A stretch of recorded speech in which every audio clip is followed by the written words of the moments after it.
brigade na alis ay nababawasan.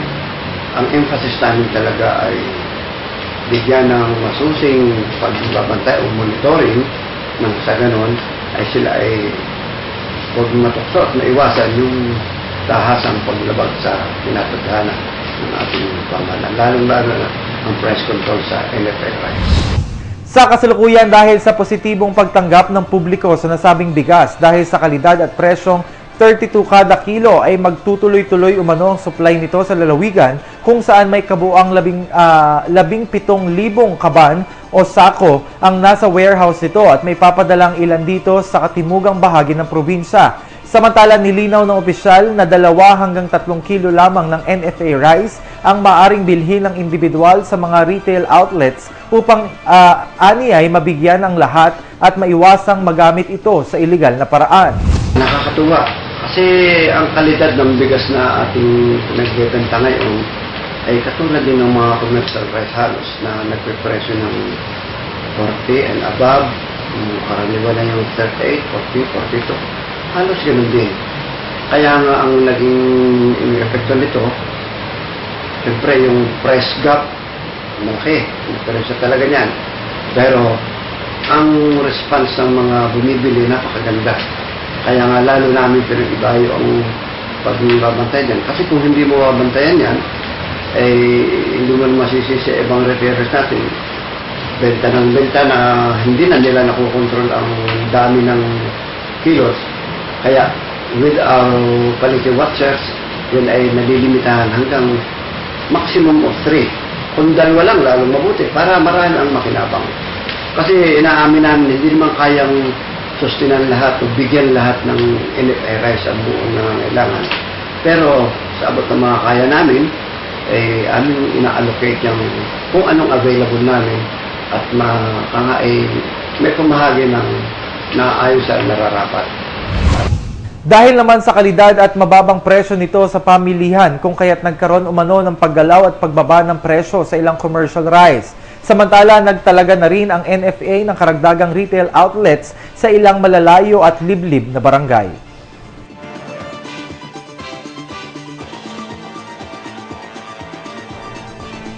Sa ibang balita, mahigit 100 mga bagong pulis ang nakita sa ilang kalye ng lungsod at nagsasanay sa pamamahala ng trapiko sa pangangasiwa ng Provincial Highway Patrol Group. Isinabak sila sa hands-on practical traffic management sa pangangasiwa ni PO3 Arlene Dries mula sa Provincial HPG. Ayon sa kanya, ito ay bahagi ng field training exercise ng mga naturang pulis kung saan matututo silang i-manage ang daloy ng mga sasakyan.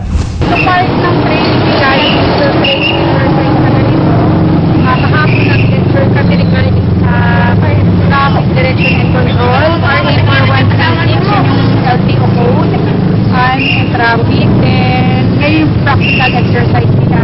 So, lahat sila, 180 PO1, lahat sila inilabas namin dito para ma-feel nila yung tinuro namin kahapon ng traffic direction and control. So, meron din silang partial na knowledge tungkol naman sa traffic law, LTO. Nasa 183 mga PO1 mula sa batch 1302 ang mga naturang pulis na nakatakda namang i-deploy sa iba't ibang bahagi ng rehiyon ng Mimaropa. Bagamat may mga motoristang tila dismayado sa usad ng trapiko, may ilan naman na positibo ang naging pananaw sa pag-aaral ng mga bagong pulis na mga ngasiwa sa daloy ng traffic. Maganda at kapag marami sa rin. Kasi ito yung pinakasin mo talagang mag-traffic sa lugar ito. Oo, mas maganda yun. Kasi sa ganun, marami sila matutunan. Antabayan ang iba pang mga balita, makalipas lamang po ang ilang paalala. Mula sa PCSO, Bingo Milyonaryo, Bingo 3, BIN, premyo 2,000 piso. Bingo 4, BING, premyo 20,000 piso. Bingo 5, BINGO, jackpot 150,000 piso. Bingo 6, BINGOM, jackpot 4 milyong piso. Bingo 2, OM, premyo 4,000 piso. Tumulong at manalo, maging milyonaryo sa 5 piso. Available na sa Bingo Mindoro. Maging retailer na. Visit our website at www.bingomindoro.ph. Bingo Milyonaryo!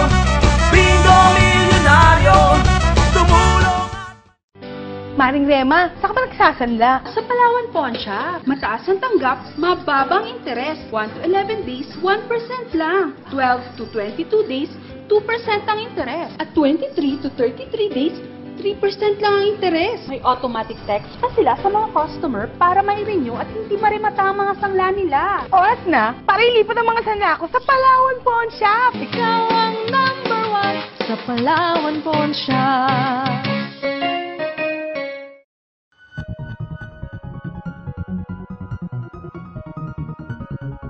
Camera Vision Network Incorporated is open for all types of advertisement and announcement for Channel 3 and Channel 10, either VTR or line ads. Not just for local subscription but also international for a much affordable cost. But wait, there's more! You can now enjoy watching latest news update and other events by logging in at our YouTube account. Just type TVNet Newsline.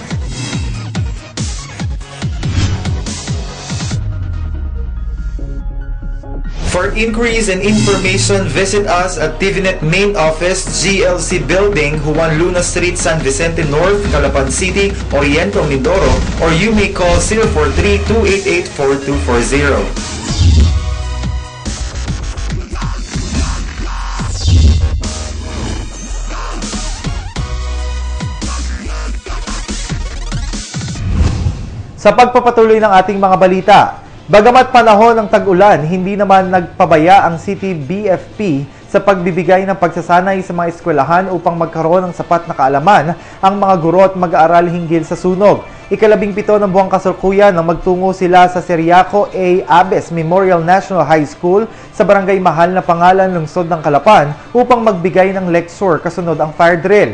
Buo naman ang pinakitang kooperasyon ng mahigit na 400 estudyante at 14 na guro ng naturang eskwelahan na mahinahong lumabas ng kanilang mga silid-aralan. Samantala sa kanilang lecture, patuloy pa rin ipinapayo ng City BFP sa mga paaralan at mga establishmento na mahalagang pagkakaroon ng fire extinguisher bilang paunang hakbang sakaling nagsimula ang sunog, subalit ang pagkakaroon nito ay suliranin pa sa ilang mga pampublikong eskwelahan gaya ng Ciriaco Abes Memorial National High School dahil sa wala umano silang pondo para dito.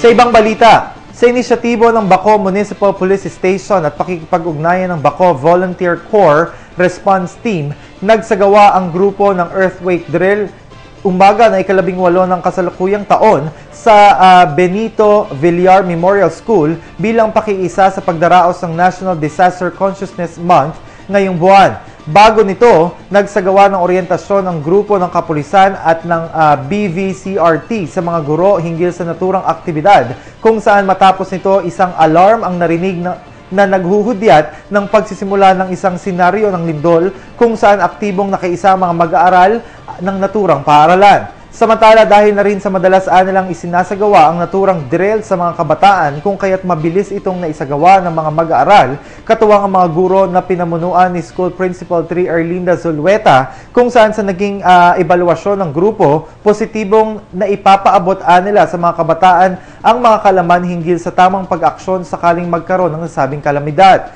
Lubos naman ang pasasalamat ng kapulisan at ng BVCRT dahil sa naging pakikiisa at maayos na partisipasyon ng mga kabataan at ang mga guro ng naturang institusyon.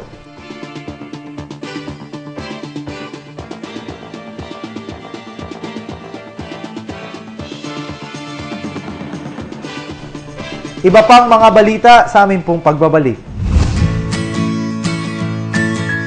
Wake up in a better mood.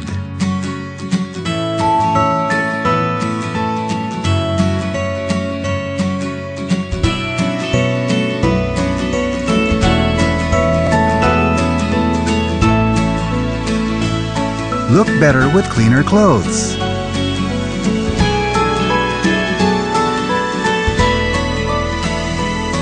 Better days begin with Panasonic.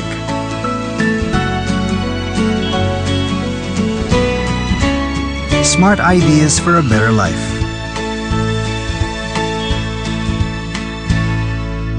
Panasonic. Ideas for life.